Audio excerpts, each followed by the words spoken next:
João Nascimento Firigato para falar sobre o uso da visão computacional em imagens de drone para agricultura de precisão. Fique à vontade, João. Estão me ouvindo aí direito? Tá alto o áudio? Como tá? Eu tô te ouvindo bem. Vocês estão ouvindo bem aí, galera? Tá, perfeito. Então, vou primeiramente agradecer aí ao espaço, né? Acho que é a primeira vez que eu entrei em contato com vocês aí do PNC Brasil aí, então já é uma grande satisfação aqui para mim, né? Eu tô nessa área aqui faz pouco tempo, então faz poucos anos, então e aí eu tô mais voltado mais para pesquisa e desenvolvimento, né? Na parte de produção, e é uma área que eu sempre gostei assim e tô gostando assim de trabalhar, então é aplicada a minha área de pesquisa, que é a parte de sensoramento remoto, né?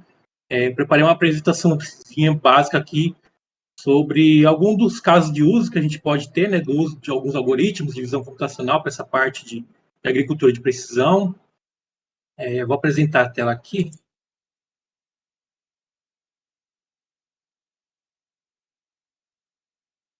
É assim.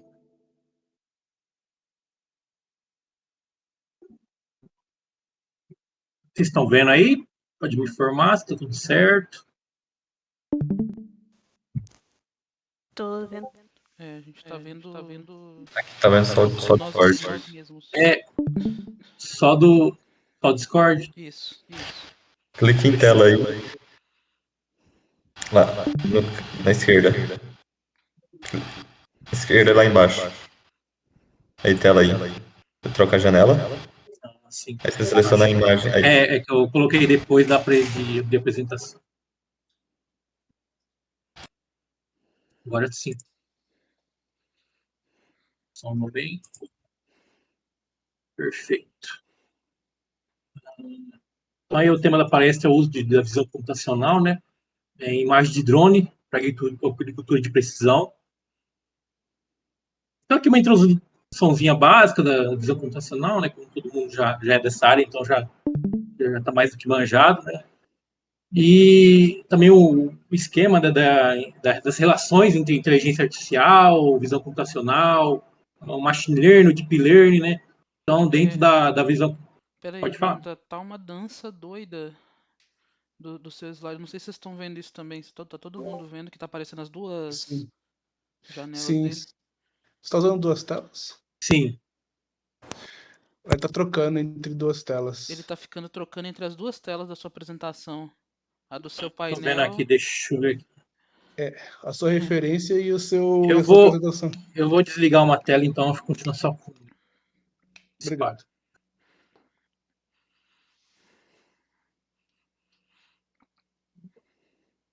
Agora eu vou ter que retornar a tela aqui.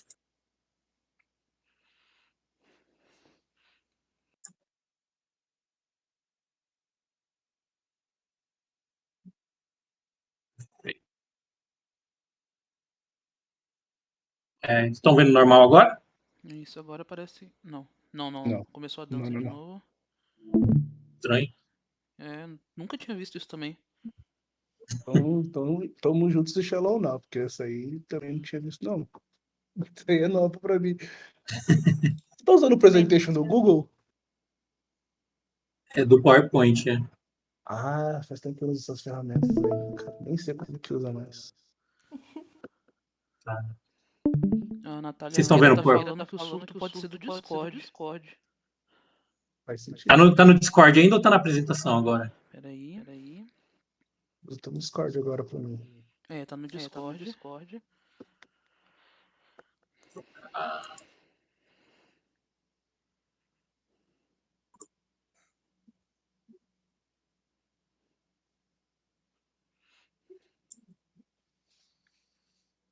Você tá escolhendo tela ou tá escolhendo a janela?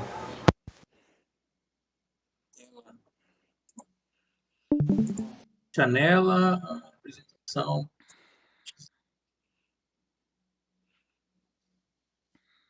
Estão vendo?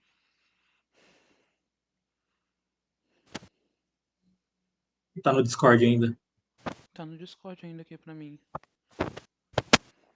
Sim, que estranho.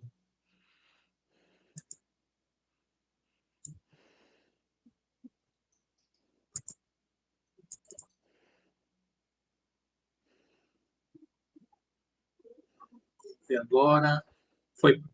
Acho que agora foi, parece que foi. Bom, eu acho que agora vai dar certo. Uhum. É. Aí sim. Então, aqui tem a introdução básica, né, da visão computacional, as relações, o relacionamento entre inteligência artificial, visão computacional, deep learning, machine learning, as redes convolucionais. E o uso de drones aí na visão computacional para a área de agricultura, né, possibilitou um grande avanço aí, principalmente na agricultura de precisão. Né? Então, a análise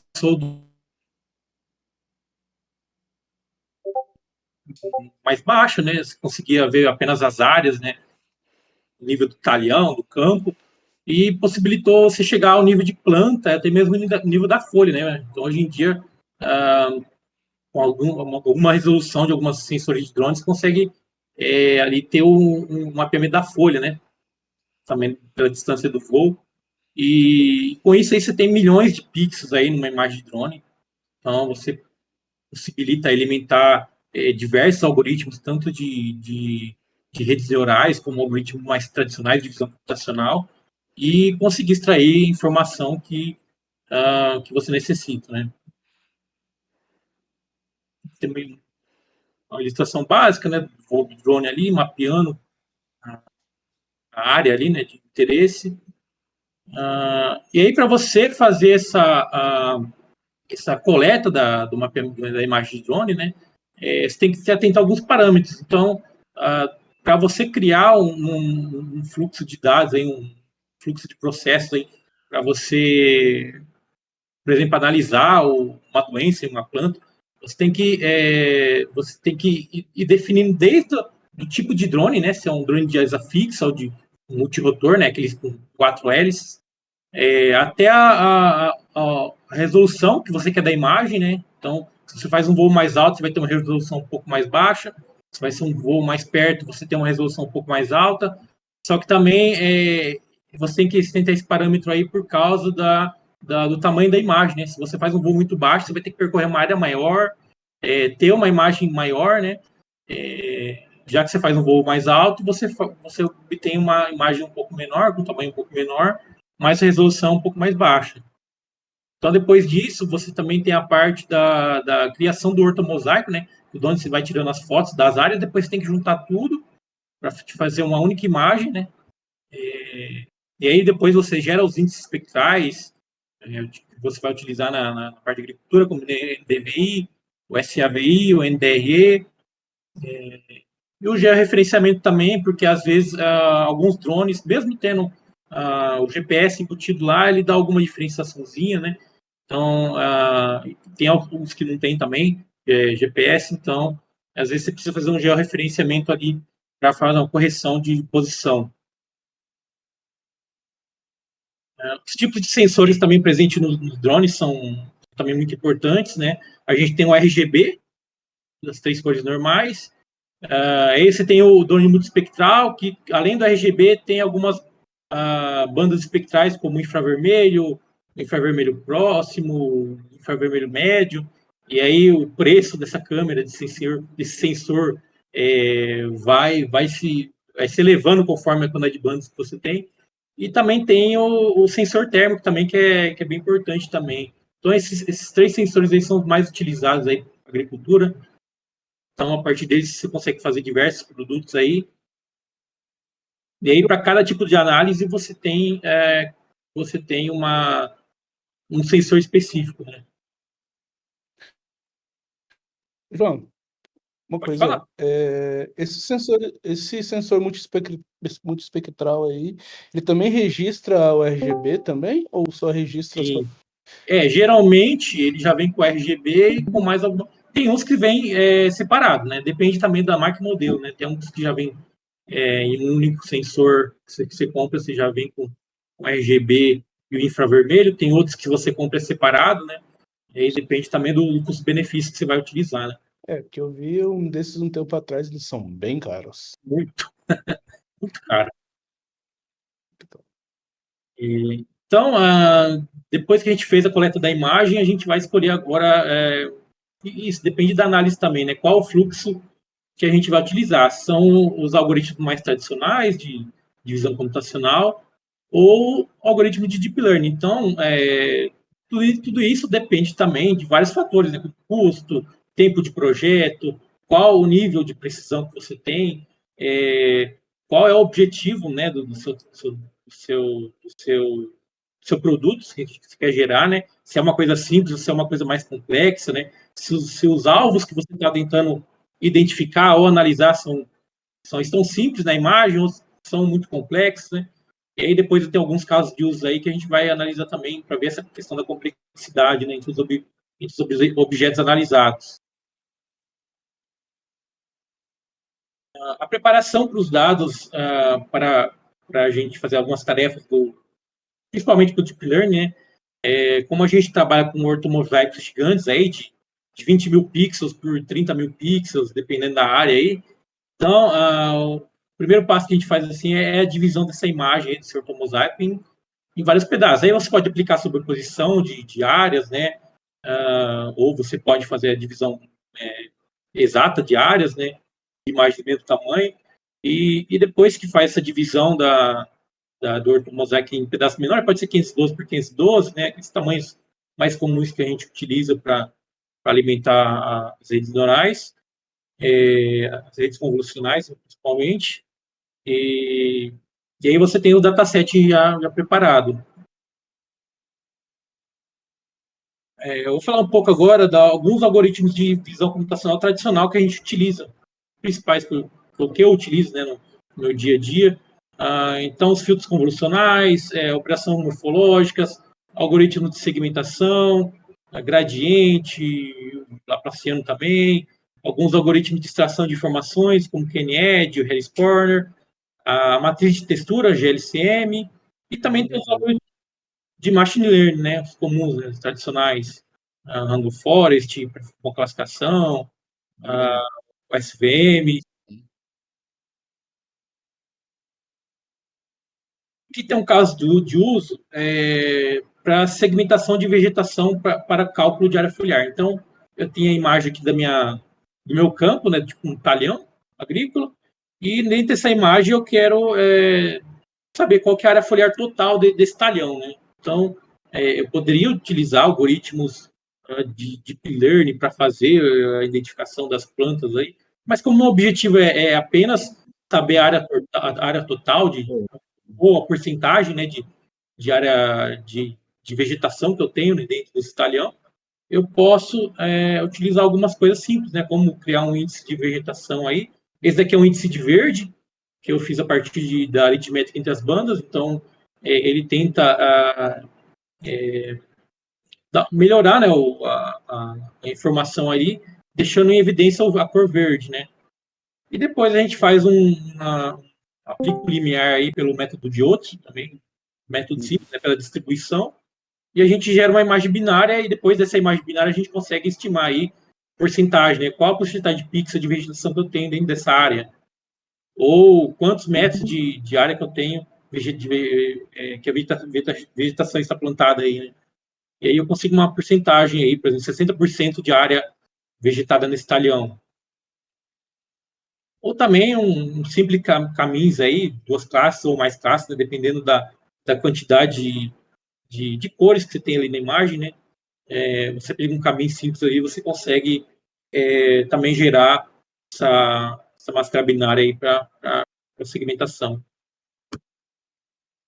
Outra aplicação interessante é a contagem e identificação de árvores, né? Que eu vou utilizar também alguns algoritmos de visão computacional tradicional, mais simples, né? Preciso criar ali uma IOLO, uma RCNN para tentar identificar ali como a árvore, pode falar. Como as árvores estão separadas, né? A gente consegue aí utilizando um limiar ali, um trash, e como as regiões estão separadas, a gente consegue segmentar por região nessa área. Então, essa aqui é a parte que eu transformei a imagem para nível de cinza, apliquei um trash de novo com o método de Oates. Aí a gente aplica algumas funções morfológicas, né, como a erosão e depois a dilatação, né, para remover pixels soltos ali, deixar mais a parte central, né, das regiões ali. E essa é a imagem gerada final, né? E aí a gente aplica as regiões propostas aí, né, separadas, e a gente consegue obter o centroide dessa região e a gente tem uma contagem aí de quantidade de plantas aí simples, né, sem gastar muito tempo, né, para desenvolver um algoritmo tão complexo e também sem gastar tantos dados, né, trabalhar com uma quantidade de dados. Rapaz, que demora. Washington? Aí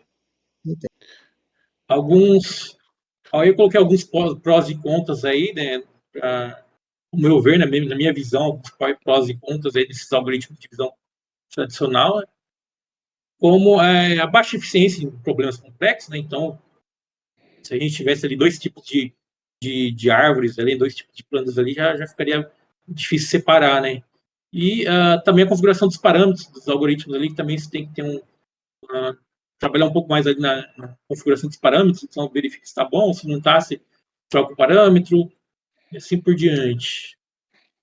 Achar uma Alguns coisa que se benefícios. adequa é bem difícil, né, João, nesse caso. Achar alguma coisa um parâmetro que seja comum ao maior quantidade de casos é bem complexo, né? Sim, Eu tenho uma sim, pergunta sobre aquele questão dos talhões. Tem como fazer agora? Sobre aquela contagem que você estava mostrando, antes de você ir sim. pro.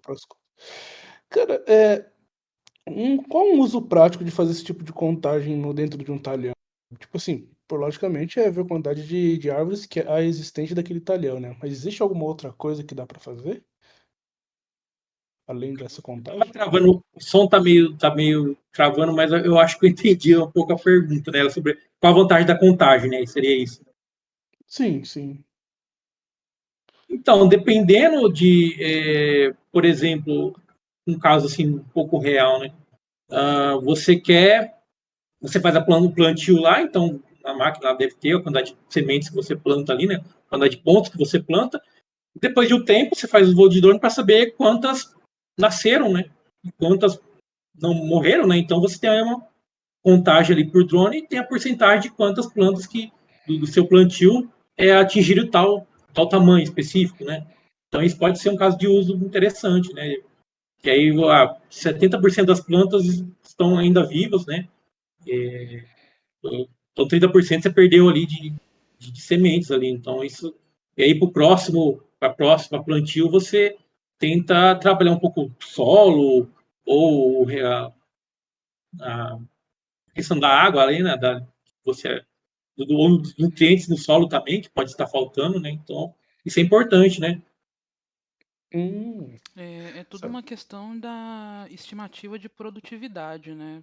Por Isso. exemplo, no caso, vamos supor que aquelas árvores são pés de maçã, né? Então, aquele produtor ele produz maçã. Muito provavelmente, uma prática muito comum que eu já observei são que os produtores eles pegam financiamento para produzir, né, para safra, e eles precisam ter uma estimativa da produtividade que eles vão ter até para poder pagar esse financiamento depois. Isso. Então, você ter uma previsibilidade, né, da sua produção ajuda muito nesse sentido, né? Vem Isso. no fator econômico, vem no fator também, vamos colocar até social, né? Porque tem ali os funcionários envolvidos e tudo mais. Então, estimar essa produtividade é muito importante, né? Sim, perfeito. Algo mais? Pode seguir por mim. Então, alguns benefícios aí, né? Eficiência para alguns problemas simples. Então, você não precisa desenvolver nada complexo ali para esse problema mais simples. Não necessita horas de treinamento, né? Se você fazer um algoritmo de supervisionado ali, você necessitaria de treinamento para depois fazer as predições. E também são rápidos ali de ser implementado, algumas gente código já te dá um resultado legal, né? E aí, algumas aplicações dos algoritmos de Deep Learning, né, para visão computacional. Então, coloquei algumas poucas tarefas ali, né, 4 tarefas, né, classificação de imagem, segmentação semântica, segmentação de instâncias e a detecção de objetos, né, que são assim, alguns dos mais utilizados. E depois também tem as redes generativas também, a super resolução também, é uma tarefa bem interessante, está avançando cada dia mais. Mas essas 4 aí são as mais utilizadas aqui, mais utilizam. Então, esse aqui é exemplo de uma segmentação aqui de cana-de-açúcar, né? Também, de novo, para definir a área, né, de segmentação, área plantada, né, de cana, talhão. Aqui é um exemplo do pessoal do LAPIX da UFSC, Catarina, né, da Federal de Santa Catarina. Tem até um post no Medium, né, que ele explica certinho ali, perfeito, né, bem interessante esse exemplo. Eu uso esse exemplo também como alguns projetos que eu já fiz, né, em relação à cana. Outro exemplo também para aí é uma segmentação um pouco mais complexa, que você segmenta aí, além da cana, as daninhas também, então você faz a segmentação multiclasse ali, né? Cana, daninha em solo, plantas invasoras também, né? Então você aplica uma UNET nessa imagem drônica, você faz aquela divisão, né, do ortomosaico em várias partes, aí você tem que ter as anotações, que é a parte um pouco mais complicada, né, da segmentação, que é você ou ter as anotações prontas, ou você anotar na mão, né, que é bem complexo ali, né. E a partir do seu dataset, você criar a rede de segmentação semântica ali, essas 3 classes, e depois, se você conseguir juntar um dataset legal para treinar, você vai conseguir criar um processo ali para você fazer meio que automático, né? Você inserir um novo ortomosaico, dividir esse ortomosaico em vários pedaços, fazer as predições e gerar a máscara, os resultados ali onde estão as aninhas, onde estão as canas, de uma forma automatizada, né? Sem precisar fazer nada na mão. É bem interessante essa aplicação também. Essa automatização que é maravilhosa, hein, cara? Que como é que é? É o que dá calor no coração de muita gente. Não, eu prestei um serviço para fazer esse tipo de automatização aí, para identificação de linhas de plantio, né? Então, também geramos uma rede ali para identificar as linhas, depois comparamos com a vegetação, aí onde não tem vegetação são as falhas, né? E aí a gente conseguiu gerar um modelo bem legal que predizia essas falhas bem legais, né? Então, o cara fazia na mão antigamente, hoje em dia faz tudo automatizado. Isso é legal, cara. Uma coisa, uma aplicação disso tudo no ambiente produtivo, né? Tipo, alguém utilizando isso Isso, no final. Isso é muito bacana. Ô, João, sim. uma pergunta. Esse trabalho você tem que ter piloto de drone ou você já tem alguns drones autônomos que vocês fazem? Então, eu não tenho, mas na empresa onde trabalho tem os pilotos lá que já fazem os voos, né? Aí depois tem um exemplo prático aí de onde eu trabalho, né? Mas quando eu prestar alguma consultoria, o pessoal já me manda as imagens, né? Então, não tem que a campo coletar, né? Também. Mas o Warner já abriu uma pergunta que eu ia fazer. Valeu, Warner. Sobre o seguinte: existe. Eu sei que existe. A Natália é a pessoa que mais sabe disso, que essa conversa eu já tive sobre drones autônomos nesse processo. Você já sabe que se existe algum hoje sendo utilizado? Já vi alguns vídeos de pesquisa, né? Os caras usando aqueles drones para fazer colheita automática, né? Tipo assim, só em vídeo de pesquisa. Eu nunca vi, nem sei de algum lugar que utiliza ou uma empresa que tem esses drones. Tem as de pulverização também, mas também acho que é como se fosse um trator de pulverização normal, que você informa ali põe os dados, né, da região onde vai ser pulverizada a maior quantidade e menor quantidade. Mas a questão de drone automatizado, assim, acho que é mais. Eu também já vi para a questão de entrega, né, entrega de de produtos, né? Sim, Mas, justamente. mas tipo assim, eu Justamente. nunca cheguei a. Posso falar um Hum, pouquinho dessa parte? pode? Eu sou professor da engenharia agrícola, certo? Aqui na UFMA. Aí estamos entrando nessa parte com drone. Então, a aquisição dos dados são por imagem de satélite e tem aquelas mais precisas, aí seria com drone ou comprando, né? Aí é muito caro. Acho que a Planet tem até 3 Sim, metros e tem até uns mais precisos, mas são comprados, né? É pago.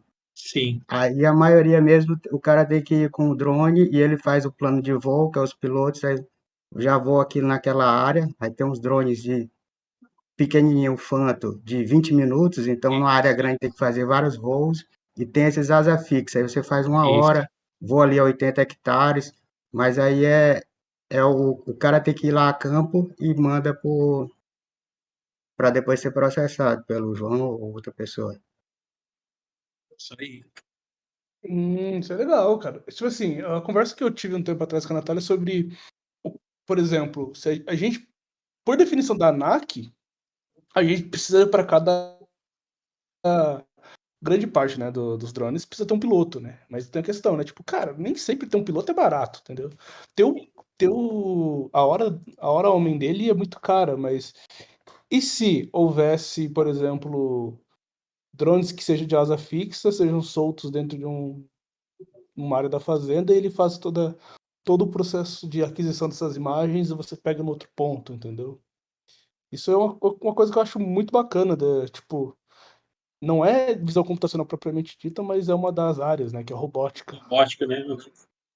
Sim, e eu acho essa conversa Não, que tá eu caminhando para isso, cara. Tá caminhando para isso. Acho que é só a questão do custo mesmo, de você ter. Você criar alguma coisa, você consegue colocar em produção, né? sim. Acho que hoje o problema seria a questão do. Se a Natália pode me corrigir, seria a parte da navegação autônoma, porque fazer o avião já tá fácil.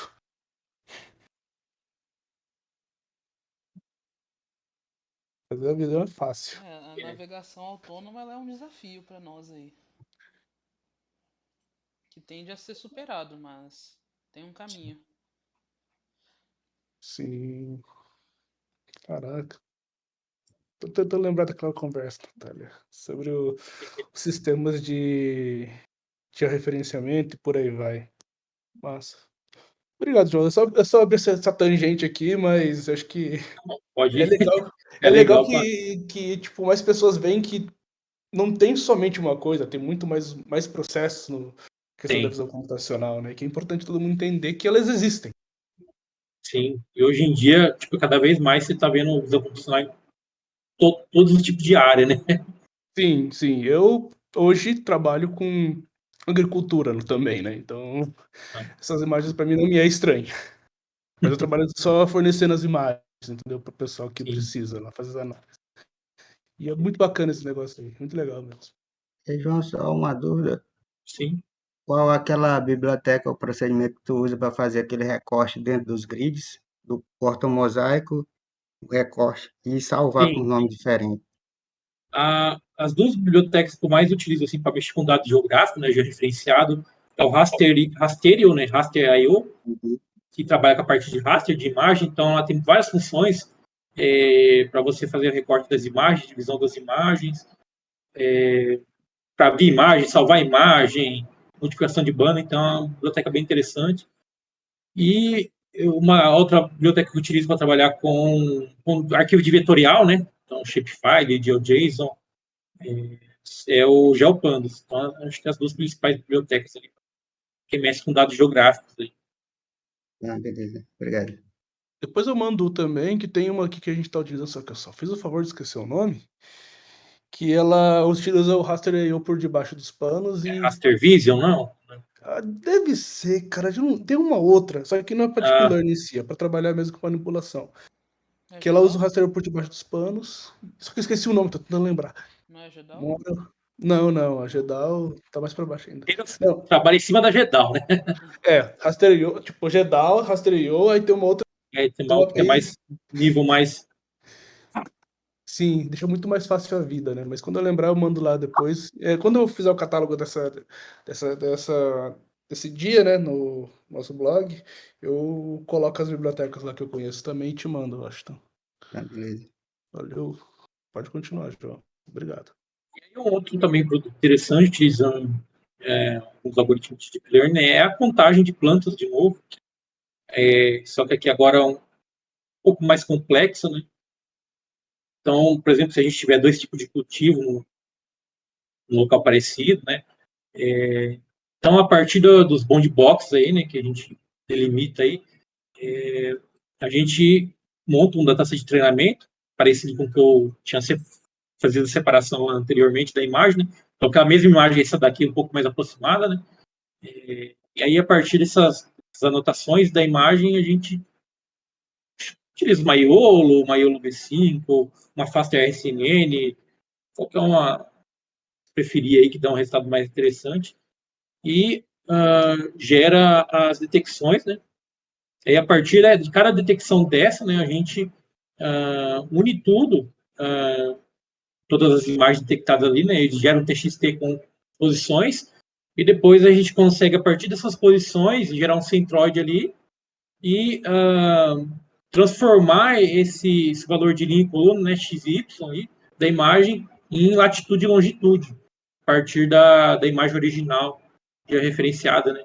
E aí a gente tem um mapa de pontos também do cultivo, né, igual tinha no outro exemplo.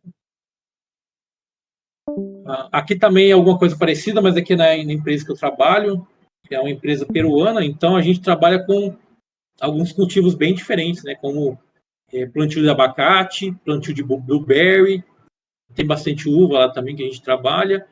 E esse aqui é um produto que a gente gerou lá, que é a partir da identificação das plantas, né, a gente depois classificava se era uma planta, por exemplo, com nível maior de área foliar, né, nível grande, que é esse verde mais escuro, nível médio de área foliar, nível baixo de área foliar e plantas onde sem área foliar, né, praticamente. Então, a gente consegue também ter, a partir desse mapeamento, gerar qual a quantidade de plantas mortas que você tem ali no seu talhão. Né? Então, cada linha dessa seria uma divisão, né? Talhão. E aí você consegue ter a porcentagem de plantas grandes que você tem. Então, você consegue enxergar a variabilidade da sua plantação. E aí você consegue regar mais as plantas que precisam e regar normal as plantas que não precisam. Colocar mais adubo nas plantas que necessitam mais, né? Replantar as plantas que morreram. Então, tem uma infinidade de benefícios que você tem com essas análises. Né? Aí também os prós e contras aí, na minha visão aqui. O desafio aí é a grande quantidade de dados que você necessita para treinar esses algoritmos. Né? E claro que hoje tem algumas pesquisas que tentam treinar essas redes com uma quantidade pequena de dados, né? Mas, assim, nunca tentei, assim, para colocar em produção alguma coisa com pouca quantidade de dados. Né? O tempo de coleta para os dados de referências é complicado, é um processo demorado. A segmentação, você precisa desenhar todo o polígono certinho, se você não tiver nada pronto. Para a detecção, você tem que desenhar os bound box, né, onde estão cada objeto, então é complicado. O hardware também, específico para processar, né, precisa de uma máquina com GPU ou de um acesso a GPU no sem nuvem, né. Eu normalmente utilizo o Colab ali, com a versão Pro ali, já me dá um resultado legal, não necessito de uma máquina específica para realizar esse processamento. Né. Mas se é algo mais complexo, né, aí sim necessitaria. E os benefícios aí uma eficácia maior, né, comparado aos algoritmos tradicionais. Aí você consegue salvar esse modelo e fazer predições aí, colocar esse modelo em linha de produção aí para ir predizendo novos produtos, né, automatizar, né? E também você consegue ir atualizando esses modelos, né, conforme for encontrando alguns errinhos ali, você consegue também ir melhorando esse modelo. Então, essa é uma conclusão rápida aí. É importante aí o analista ter a sensibilidade, né, para definir todos os passos do processo, né, desde a questão da altitude de voo, qual drone utilizar, né, para economizar custo ali, né, até a parte da escolha do algoritmo ou se vai usar um algoritmo de visão computacional tradicional ou se é um algoritmo de deep learning. E aí você gera uma enorme quantidade de dados, né, como resultado. Então, imagine você ter lá uma plantação lá com, por exemplo, eu trabalho ali com plantação de blueberry que tem mais de quase 3 milhões de plantas, né? Então, imagine você ter 3 milhões de plantas aí a cada mês, você comparar esses resultados dessas 3 milhões de plantas a cada mês aí, né? Tanto que você não pode melhorar seu nível de produtividade, né? E aí, sempre com o objetivo aí de melhorar o monitoramento, né? E minimizar as percas, né? E maximizar a produção, né? Então, isso hoje em dia está muito alto, essa questão de você ter uma produção mais... tentar diminuir, com a mesma quantidade de área, produzir mais, né? Então, isso que está gerando esse grande avanço aí, tanto de startup nessa área, como de aplicações para essa área, né? E é isso. Essa é a apresentação básica que eu montei para João, mostrar. só uma pergunta. Pode ir? Quando você passa um relatório, qual é o seu índice de aceite dos erros, assim? Como é que você administra uma contagem dessa aí que você falou de Blueberry, né? Qual é a sua taxa de aceitação de erro? Então, isso depende também da conversa que a gente tem com o cliente, né? Assim, a gente sabe que não é 100% que vai dar esse algoritmo. Então, a gente já, quando vai montar um projeto, a gente já fala, não é 100%, então a gente vai ter uma quantidade de erro, então qual seria a quantidade de erro acertável, né? A gente fez um projetinho ultimamente ali com uma contagem de 10%. Então, para 3 milhões, 10% seria, acho que é 5%. 5% ali, então esse seria a quantidade máxima de erro que a gente poderia ter, né, dentro da contagem ali de plantas. E aí o algoritmo ficou dentro desses 5% de erro, né, também. Então vai depender muito também do cliente, né, do que o cliente deseja, né. E aí a gente já tem que jogar real, falar, não, vai ser 100%. Então vamos tentar chegar num erro tal, né. E aproveitando o gancho, como você trabalha bastante com produtor agrícola, né? Eles costumam aceitar bem, tipo, aceitar bem é uma palavra muito forte, mas com conversa, a explicação do que não existe 100%, que tem uma taxa de erro, que esse erro é esperado. Como é que é a aceitação desse pessoal? Que, tipo, a gente vê que tem muita coisa de divisão de inteligência artificial que é vendida, que o pessoal promete muitos fundos, mas nós que trabalhamos com isso, vemos que nós temos certeza que tudo tem limite, entendeu? E o Sim. limite, às vezes, para quem está comprando o projeto, a aplicação em si, é diferente, né? Então, como é que hoje, para você, como lida com o produtor rural, como é que eles aceitam isso? Consegue explicar? Sabe explicar? Geralmente, onde eu trabalho lá no Peru são cooperativas que tem. Então, lá, cada cooperativa seria como se fosse uma indústria, né? E tem a parte da tecnologia, pesquisa e desenvolvimento. Então, a gente trabalha com o pessoal, né, que não específico, né, dessa área, mas que tem um pouco de conhecimento, assim, nessa questão de que vai ter algum erro dentro do algoritmo, né, do software, né? Essa questão de tecnologia, vai ter algum erro, né? Não é 100% tecnologia, e aí a gente só fica a questão de definir esse erro, né? Se vai compensar para eles comprar o nosso produto, que vai economizar em tempo deles, né? Por exemplo, lá a gente está trabalhando num produto lá de contagem de plantas mortas, então vai ter algum erro, a gente definiu esse erro em 10%, né? O que eles fazem atualmente? O pessoal vai passando lá linha por linha e vai contando quantas plantas mortas tem na mão. Então, uma área enorme lá, o cara vai gastar 2 meses, né? E aí, com um voo de drone, você consegue fazer essa contagem em alguns dias. Então, qual é a porcentagem de erro aceitável, né? Para ele largar esse serviço manual e passar para o serviço, né? Com o drone ali. Então, a gente definiu essa porcentagem conversando com o cliente, né? Ô, Tudo João, prático. Sim, pode continuar. só uma pergunta em cima desse contexto. Cabe a você considerar que a imagem do drone que você está recebendo não está boa para que você possa diminuir essa taxa de erro e solicitar uma imagem com melhor quantidade de pixel? Acontece esse tipo de negociação que você fala, olha, para a gente diminuir o nosso Sim. erro, eu preciso que você me traga novas imagens com uma quantidade de pixel melhor, com uma qualidade, um voo mais baixo, um voo mais alto, não sei. Você negocia esse input de dados que você tem aí? E dá para fazer isso, só que, tipo assim, lá, nesse projeto que eu estou trabalhando, a gente recebe uma imagem lá, então todo mês vai ver aquela imagem com aquele mesmo tamanho, e aí a gente tenta fazer em cima daquela imagem. Eu conversei lá com o meu chefe lá, falei, dá para, se a gente voasse mais baixo, dá para ter um resultado um pouco melhor, né? Só que às vezes não é vantajado para os outros produtos que a gente tem, né? Então geraria uma imagem muito, muito grande se a gente voasse mais baixo, e aí não daria para a gente aplicar os outros produtos, né? E aí poderia dar diferença com o que a gente já tinha dos outros produtos, então a gente preferiu tentar fazer com o que a gente tem. Trabalhar com o que a gente tem. Né? Entendi, legal.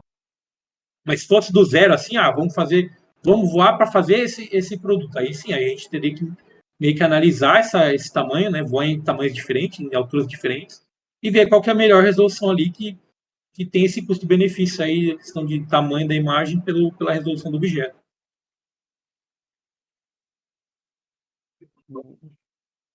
Porque ele tocou num ponto bem importante, né? Sobre a qualidade dos nossos dados, né? Que a gente tem que trabalhar. Porque a gente precisa de o melhor que for possível pra gente poder fazer o nosso trabalho. Sim. E não tem como. Dois grandes calcanhares nossos que eu acredito. Né? Eu sou estudante, tá? Só para dar um contexto um pouco maior. É dados, qualidade dele, e processamento, né? Que são as duas coisas que a gente Sim. mais tem que tomar cuidado e precisa olhar com carinho, né? Bom, muito obrigado pelas explicações, João. Obrigado. Eu que agradeço aí o passo aí. Mais Beleza? perguntas, pessoal? Mais perguntas, comentários pro João? E vocês, pessoal, para perguntar. Qual é a sua máquina, João, que você usa aí? Aqui o André falou aí, qual é a máquina que você está usando para fazer esse processamento seu aí?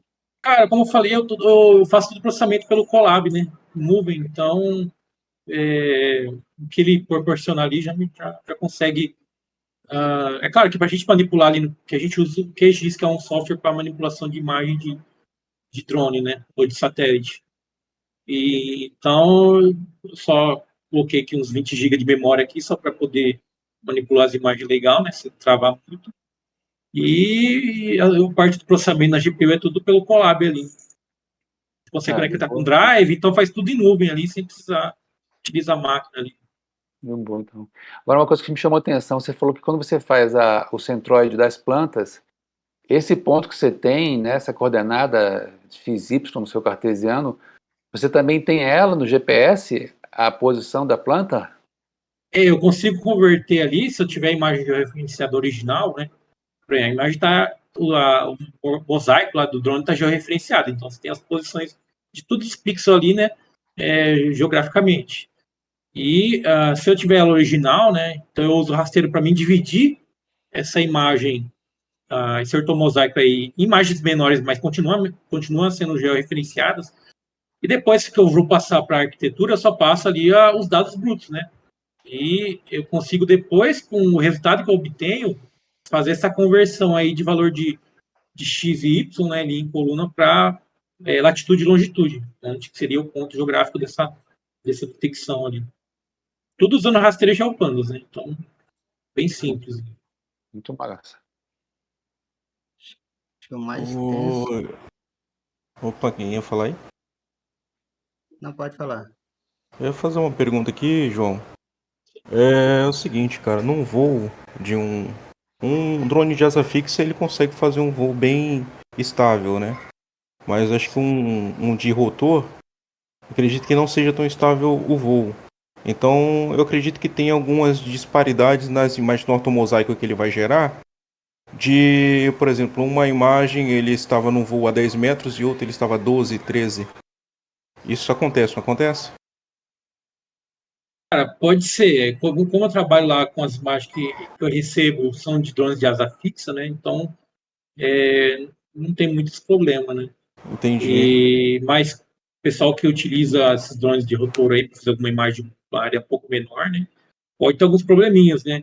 Até mesmo quando você vai montar o ortomosaico ali, dependendo do software, né? Geralmente o pessoal usa o Pix4D ou Agisoft, Photoscan, então tem também um nível de qualidade ali que você configura ali dentro desses softwares aí, né? Para gerar um ortomosaico um pouco mais, uma qualidade maior, né? Ou menor, né? E também tem a questão da quantidade de imagens que você vai gerar, né, no voo. Né, que o dono vai fazer o mapeamento, ele vai tirando foto das regiões. Só que quanto mais parada ele dá, ele tira mais fotos, né? Só que aumenta a quantidade de dados que você vai ter para gerar o ortomosaico ali. Só que fica melhor. Só que às vezes você vai voar numa área um pouco grande, então você vai ter que dar um espaçamento um pouco maior, né? Entre as fotos. E aí, às vezes, nessa junção ali não fica tão legal o ortomosaico, né? Pode ser. Isso pode dar uns probleminhas, né? Até mesmo de visão da imagem, né? Um borrão ou alguma coisa mal encaixada ali, né?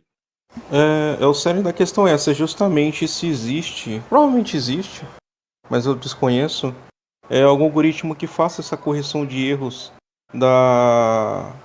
dessas disparidades. Por exemplo, o drone, vamos colocar que ele pegou uma rajadinha de vento e ele teve que aumentar o voo, né?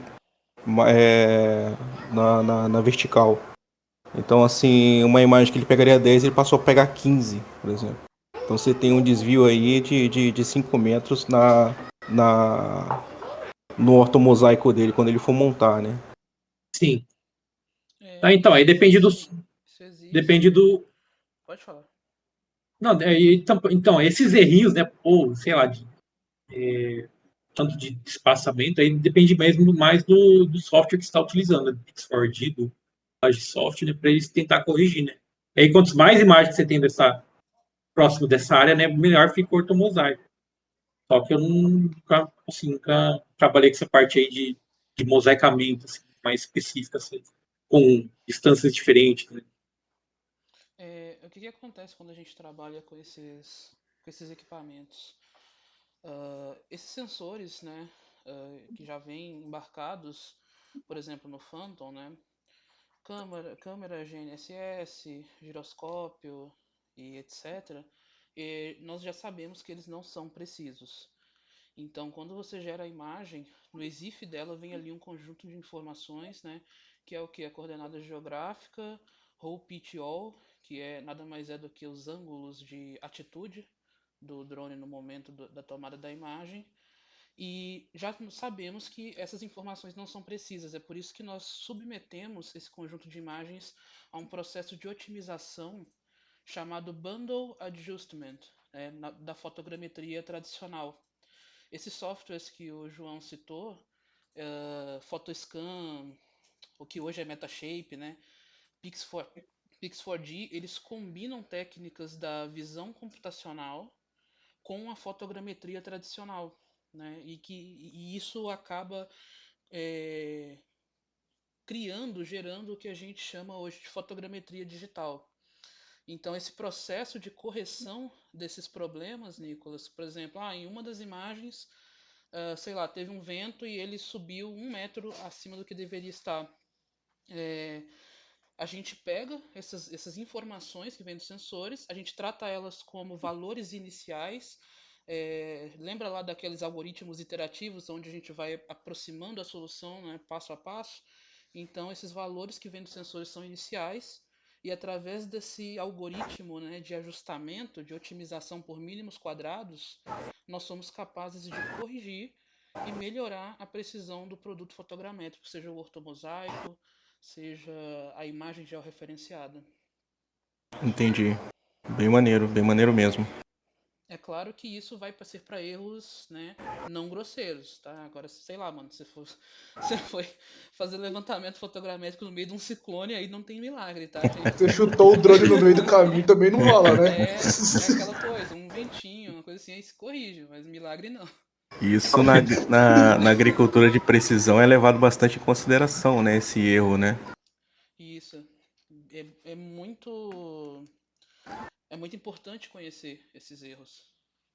Entendi. Maneiro. Ô, João, quem quer entrar nessa área de agronegócio, visão computacional, assim, o que você recomenda, assim? Eu sou recém-formado e estou, assim, me preparando para entrar no mercado, entendeu? Fazer uma transição de carreira. Eu sempre gostei dessa parte de agronegócios, assim, desse trabalho de visão computacional em cima do agronegócio. O que você orienta, assim, para quem quer começar a entrar nesse ramo aí de atividade? Cara, essa área, ela antigamente, há uns anos atrás, assim, era muito questão de pesquisar em artigo, né? Você vai lá atrás de artigo e vê o que o pessoal tá implementando e tenta ver se você acha algum código disponível, algum dataset disponível e tenta replicar. Foi mais ou menos assim que eu fui aprendendo. Então, eu procurava código na internet, pesquiso as redes, né, que o pessoal utilizou lá no artigo, eu vejo se tem algum dataset disponível ou alguma coisa parecida. E aí eu tentava muito adaptar os datasets comuns, né, que o pessoal utiliza em visão computacional, né, de foto, de imagem normal, né, para o que eu tinha ali para drone e para arquivo georreferenciado, né, para imagem georreferenciada, ou satélite ou drone. E aí eu ia fazendo isso, na internet estudando. E atualmente, assim, eu até tenho dois cursos, né, específicos para isso, né, de visão computacional voltada para drone e satélite. Então, um com essa parte mais tradicional e outro com o Deep Learning mesmo, voltado para a imagem de drone e satélite. Então, eu tive que ir atrás, e correndo atrás mesmo, porque material daquilo ou você acha na internet ou é bem difícil assim.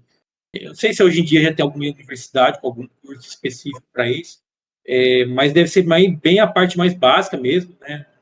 Não sei se tem alguma relacionada para específico essa parte de visão computacional para agricultura de precisão. Né? Sim, Não chega a ser. eu posso adicionar uma coisa que, assim, é o Alner que perguntou, né? Isso. Primeira coisa, você tem que estudar de qualquer jeito é a área base, né? Que no caso é a visão computacional. Se você quer trabalhar com alguma coisa um pouco mais além, aí você vai ter que ver quais são as, tipo, igual o João mostrou lá, as intersecções. Tinha robótica, tinha machine learning, outra coisa. Eu ouvi um tempo atrás agora, existe um termo chamado computational agronomy, agronomia computacional. Foi maravilhoso ver aquele termo, porque, tipo, ele junta toda essa parte, entendeu? De você entender do problema, que é o negócio, da parte econômica, saber usar tecnicamente essas e produzir alguma análise com aquilo, entendeu? Então, agora, o formato do dado vai depender da área base, né? No caso, nós estamos conversando aqui sobre visão computacional, então você vai ter que ver o que relaciona isso. Que no caso, no pessimismo passado, teve um Ataíde que ele fala bastante sobre visão computacional e sobre sensoriamento remoto propriamente dito, né? Que é a área, no caso, específica. Que você pode estudar também, que faz parte do processo. A gente tem escrito, né? A gente escreveu bastante tempo atrás algumas coisas que são relacionadas a... Depois eu te mando para você começar, pelo menos, a pensar o que você quer, entendeu? Tipo, você tem a área base e as áreas relacionadas. Né? Você tem que estudar ela de qualquer jeito, entendeu? E não tem como. Você sempre vai estar estudando. Valeu. Só, acho que Obrigado, João. complementar um pouquinho o João aqui. O João falou sobre curso voltado para a área. Assim, ainda realmente não tem, João, pelo que eu já vi de mercado de cursos assim. Mas tem um que eu acredito que tem tendência daqui a alguns anos a agregar mais nessa área, que é justamente o curso que a Natália fez, que é Engenharia de Agrimensura. Eu acredito que ele tem grande chance dele mirar para essa área ou pelo menos ter pós-graduações envolvendo essa área de, vamos dizer, como é que é, André, o termo? Agro... Computer agro? Agro... Agronomia computacional, né? Isso. Acho que é isso, né, Natália? Tua área, acho que futuramente aí vai dar uma convergida. Hoje né, os cursos de engenharia cartográfica e agrimensura, ou qualquer um desses dois nomes, eles têm a disciplina já de agricultura de precisão. E eu acho que a tendência, Nicolas, é essa que você falou. A agricultura de precisão, acredito que ela vai começar, né, tendo ali um subtópico como visão computacional, mas futuramente a visão computacional vai engolir esse nome também. Estamos trabalhando para isso. Tem uma, não é uma pós, mas ela é um ano na UFV com o professor Sávio e outro grupo de professores também. Ela é paga, acho que é um ano no total. E só um dos principais problemas é o dado, né, anotado. Aí não sei como é que vocês estão Sim. fazendo. Eu estou tentando ver também daninha, um dos problemas que eu quero. Linha de plantio e identificar a planta daninha. Tá soja e tentar ver quem é. A daninha é o que não é a cultura, né? Se eu estou com soja, então aí é bem complicado, porque se eu for separar a vegetação de solo e palha, beleza, mais tranquilo. Pega um ex-green, alguma coisa. Agora, a daninha é vegetação também, aí Aham. complicou. Aí eu não sei como fazer aquelas anotações. Tem que botar as imagens, o agrônomo ir lá e ir marcando mesmo mão a mão. Se você não tiver nenhum dataset já meio que pronto com isso, é um pouco na mão mesmo, né? Eu utilizo ali o QGIS, se for fazer alguma coisa, aí eu desenho os vetores, depois eu converto esse vetor para uma imagem, como se fosse uma máscara. Então, o modo que eu utilizo para fazer essa anotação, né? Washington, esse problema aí de anotação de dataset é um dos problemas da visão computacional, tá? Por ser algoritmos supervisionados, ele tem essa dependência manual, cara, e a gente não vai escapar disso aí tão cedo. Inclusive tem até algoritmos que você consegue fazer uma autoanotação, só que você não consegue estimar o quanto ele está sendo preciso na anotação. Então ainda assim você tem uma margem de erro que no final do conjunto de dados ele pode ser considerável essa margem de erro e você não sabe, ele virar uma caixa preta para você. Sim. Washington, você está utilizando alguma ferramenta para anotar esses dados? Tipo LabelMe, LabelMG? Tô na mão mesmo também, no QGIS, polígono. São. Depois eu. Bom, a gente já passou por esse tema, isso que é maravilhoso. O Eduardo que apresentou no começo, ele fez uma apresentação sobre o Cevap, Ah, sim. dataset. Então pode ser útil para você, entendeu? Isso é muito útil. E anotar na mão não dá, Rafa. Não dá. Ou alguma coisa tem que estar automatizada. Anotar manualmente, beleza, mas totalmente na mão é complicado, hein? Caramba. Eu acho que depois eu te mando. Eu vou fazer um catálogo disso tudo e vou mandar para vocês. Tá, beleza. E aí, pessoal, mais colocações aí pro João? Mais alguma com complemento, comentário, dúvida? Ô, João, para quem quer começar com mapeamento com drones, qual drone você indica? Então, como o preço do drone hoje em dia é quase um absurdo, né? Então, vai depender muito do que você quer fazer primeiro. Se você quer testar, fazer um mapeamento básico ali, sim, os mais, assim, conta já são os da DJ, lá, DJI, acho que eu nem lembro o nome lá. Acho que são os Phantom, né? Phantom 4, que já é um preço caro já, né? Então, é claro que tem aqueles mais da Shopee lá que você compra, só você faz voo normal aqui, mas não tem muito uso prático, assim, né? Então, da Phantom aí, você precisa iniciar mesmo. Depois, se aí você conseguir algo, você quer seguir nesse rumo mesmo, aí seria essa questão de ver o tamanho da área que você vai analisar, né? Vai analisar várias áreas gigantes, hein? Então, um contrato lá com uma empresa que tem áreas enormes. Então, investe numa área fixa, né? E faz os voos ali. Né? Vai ser só para teste, né? Então, esses mais simples aí. Tem os da Mavic também, que são bem legais também.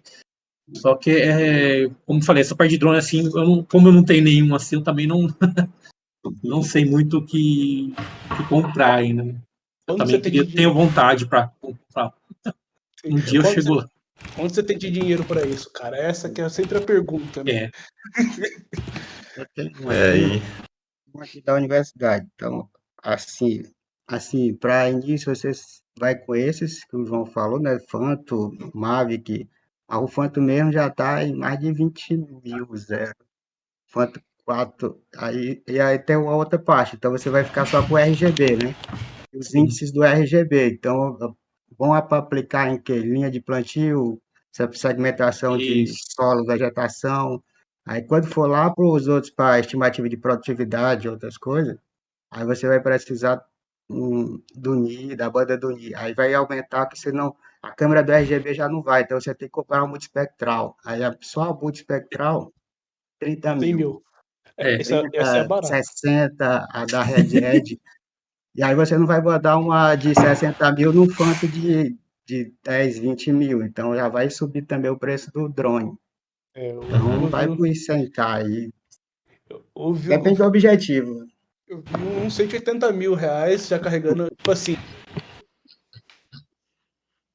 Baratinho, Hoje né, a, pessoal? hoje a DJI ela lançou um com a multispectral já, que eu já cotei, acho que está em 60, 70 mil. Então, ele já é o plano, é o pequenininho, aí tem a multispectral, e se eu não me engano, ele já está também com RTK, que aí é o outro problema, que aí, como tinha o drone, ele tá com aquele GPS, que ele tem um erro do nosso celular, né, de 5 a 10 metros, então, e tá lá em cima. Então, na hora de fazer o ortomosaico, tem que ter os pontos de controle. Aí ele vai puxar para aqueles pontos de controle. Naquela pergunta que fizeram do alinhamento, aí o próprio Agisoft, o segundo processamento já é o alinhamento. Primeiro é carregar as imagens, o outro é o alinhamento. Aí você não vai, se tiver muito balançando assim, você não vai conseguir alinhar, certo? Aí tem uns procedimentos que você faz, descarta essas, certo? Mas o drone aí vai depender do objetivo e do que você queira fazer. beleza. Mais Ô, alguma Austin, pergunta? foi você que perguntou sobre computador, que era Não, nesse... não. Não? Você é professor, certo? Sim, sim. É que a NVIDIA, cara, ela tem uma iniciativa que apoia as faculdades, tá? Então você como professor, você consegue solicitar uma placa de vídeo para a NVIDIA, tá? ah, Eles é fazem a verdade, doação da placa de vídeo mas e só você placa de consegue vídeo. ter uma no seu instituto aí na faculdade. Beleza. A última vez que eu vi um professor ganhar foi uma 3080, e na época tinha acabado de ser lançada. Era lançamento, placa boa. Então, foi em 2018 isso daí que eu vi. Então, tem esse plano. Só que, assim, isso não é fácil. Tem que caçar bem no site deles. Uhum. Pessoal, posso O pedir uma coisa? FV, Sim? é só perguntar para o Washington. O FV é qual universidade você está falando aí que você tem o após aí que você falou? É a de Viçosa. Deixa eu Ah, ver se eu vou. Viçosa. Eles estão. É pós-graduação. Agora, eu não sei se não é estrito senso. Também foi assim, eu acompanho o Sávio, não conheço ele pessoalmente. Os professores estão fazendo isso. Ele é da área da agronomia, engenheiro agrícola. Foi aprender, começou a dar disciplina. Tem até um livro também que eles estão. Tem ele, eu conheço o cara também. A UFG de Goiás também é forte. Obrigado. Beleza. E aí, pessoal? Mais pergunta? Comentários? Não? Vou considerar como não. Então, beleza. Posso pedir uma coisa, pessoal? Só pra gente poder registrar esse OPC. Tem como vocês abrirem a câmera e tirar uma foto? Vamos tirar nossa foto. Quem não quiser, não se preocupe, tá? Deixa eu me arrumar primeiro, né? Passa um Tomou perfume aí, banho? cara. Tô cheiroso, tomei até banho. Aí, primeiro.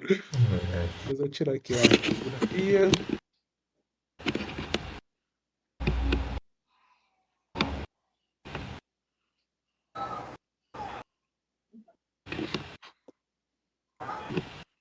It's Eu done. sou muito bravo nesse Discord, ó.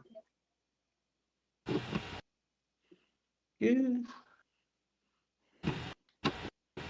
Podemos continuar, Natália. Sou eu agora, né, Vocês querem aliás. uma pausinha de uns 5 minutinhos? Ou vamos direto? Vocês que mandam. Oi? Vocês que mandam.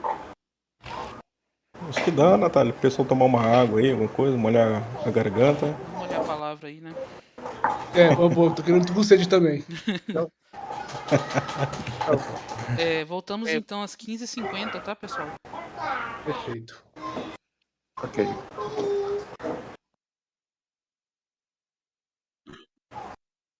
Ô, Natália. Cadê a Natália? Saiu? Tô aqui Tá aí, ainda. já. Tô Ah, aqui. você tá aí? Ontem, fiquei até tarde resolvendo o boost do destrutor do Python. Nossa. Achei como destrói. Nossa. Achei. Nossa. Eu tive um problema aqui para desalocar um modelo que ele alocou na minha GPU. Uhum. Eu não conseguia desalocar ele de jeito nenhum. E aí, o que acontece? Aí foi quando eu entendi um pouco mais do Garbage Collector do Python, que ele referencia... Quanto mais você faz referência de um objeto, ele tem um contador. Então, por exemplo, se faz a primeira referência, ele conta 1, a segunda referência conta 2. Essa referência ele tem que chegar a 0. E o Garbage Collector vem e acaba com ele. Ou seja, se você tem duas referências dele dentro de uma classe, você consegue chamar o destrutor da primeira classe. Ele destrói a primeira classe, mas a segunda fica viva na memória. Por quê? Porque ele tirou a primeira referência da classe, que era a primeira. Tinha duas, né? Ele removeu a primeira. Não, ele não mata. Esse é o problema. Por quê? Porque ele fica com duas referências e o Garbage Collector não consegue entender que a outra classe também seria deletada. Entendi. No caso, são duas instâncias diferentes. De uma mesma classe, é isso? Ou não, você pega vamos lá, você pega uma classe, dentro da sua classe você tem uma propriedade que recebe outra classe. Ah, tá. Entendi. E aí, por exemplo, a sua classe, se você dá um del nela, ela vai deletar e vai chamar o destrutor dela, que é o underline del. Só que ele não chama o destrutor da outra também. Ah, então o atributo vai ficar ainda na referência dele na memória. Fica a referência dele na memória. Caraca, maluco. E aí, como é que você E resolveu? como é que resolve? Você agora tem uma biblioteca no Python chamado wake referência fraca, wake ref. E aí você coloca como atributo da sua classe. Quando você vai herdar alguma coisa, você diz que ela é uma referência fraca. Ou seja, ela não conta como instância de index no GC. Ou seja, se você instanciar uma, ele vai contar só como 1. E aí, quando chegar a 0, o Garbage Collector vem e coleta todo mundo e manda embora. Nossa, que doideira. Mesmo cara. se você chamar o Garbage Collector, se for daquela forma, ele não tira. Caraca. Aí eu apanhei aqui, foi umas 3 horas resolvendo isso aqui até conseguir. Aí eu consegui tirar a primeira referência. Como eu não estava mais utilizando a memória, eu consegui limpar a memória da GPU com o Numba. O TensorFlow não limpa, o PyTorch não limpa a memória de GPU. A única coisa que consegue resetar é o Numba. O Numba você importa o CUDA do Numba e você consegue resetar a memória. Que viagem, cara. Doido, né? Doideira. Aí eu consegui rodar 3 modelos em sequência aqui com isso. Se você quiser, faz um artiguinho depois sobre isso aí. Porque isso aí é bacana. Por favor. Eu tô fazendo eu tava juntando mais algumas coisas também. Tipo de... Agora que eu entendi, sabe aquele if open, o if alguma coisa? Ele é um método de classe, né? De start e exit. Ou seja, ele consegue, você com o if, você consegue fazer aquela execução pro if. Então o if open, aquela execução, ela vai terminar e vai matar da memória. Então aí os atributos que fazem isso, acho que é start e exit. É enter e dunder enter, dunder É dunder exit. enter e dunder exit, isso. É que ele dá um try e um final, né? Tipo assim, ele devolve aquele recurso alocado pro sistema operacional, quem tá alocando aquilo. Então, ele. Essa é a beleza do. É como se fosse dar um try e enter, final e exit. Seria mais ou menos isso. E é muito bom, aliás, Fábio. Por favor, usem sempre o if. Ele vai te ajudar. No que puder, usa o if. Porque, cara, o Python, sim, é possível ter vazamento de memória. E muito fácil. Não é difícil. Essa é a única certeza que eu tenho dele, velho. Porque se você faz o destrutor da classe, o Thunderdell, né? Uhum. Ele não garante que o GC vai coletar. Cara, você tem que, de fato, falar. Pega esse lixo aqui e joga no lixo, basicamente. Não. O GC, ele funciona como ele quer. Você não consegue... tem formas de desativar ele no Python, mas ninguém recomenda. Eu fui uns 500 fóruns e todos os 499 falaram assim, cara, não faz isso. E o que acontece? O GC ele não te dá garantia, cara. A única garantia que você tem é desreferenciar realmente a quantidade de instância do objeto. Não tem outra forma. A não ser que você utilize sessões. Que é o enter e o exit. Isso dá um artigo legal, hein, cara. Tem um slot também, eu não sabia. Mas o slot ele é outro. Ele serve pra... Ele meio que reduz a dimensionalidade da classe. E agora eu entendi também porque que uma classe no Python ele é meio referente ao struct do Czinho. E o que acontece? Pro Python ele é um dunderdict por default na classe. Mas você consegue colocar slot e você limita o número de atributos de uma classe. E o que acontece?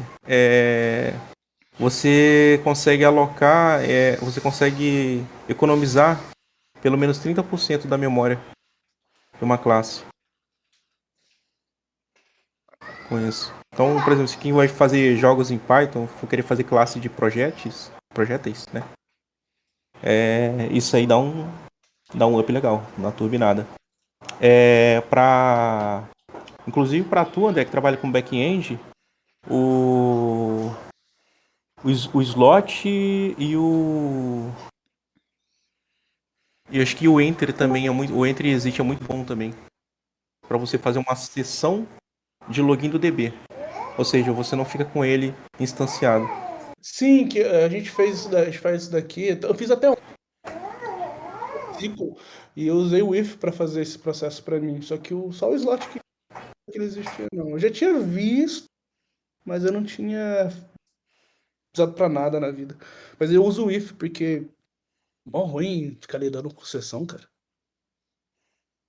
É meio ruim mesmo. Quando você trabalha com instância, você não tem garantia nenhuma de que vai tirar ela de lá. E eu tenho que também, como é que é?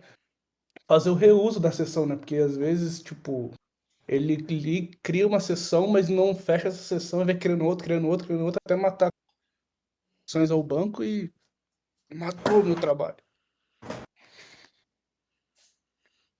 Pô, bem legal isso aí, Nicolas. Depois se você quiser fazer um artiguinho ou até um vídeo também, que agora nós temos canal.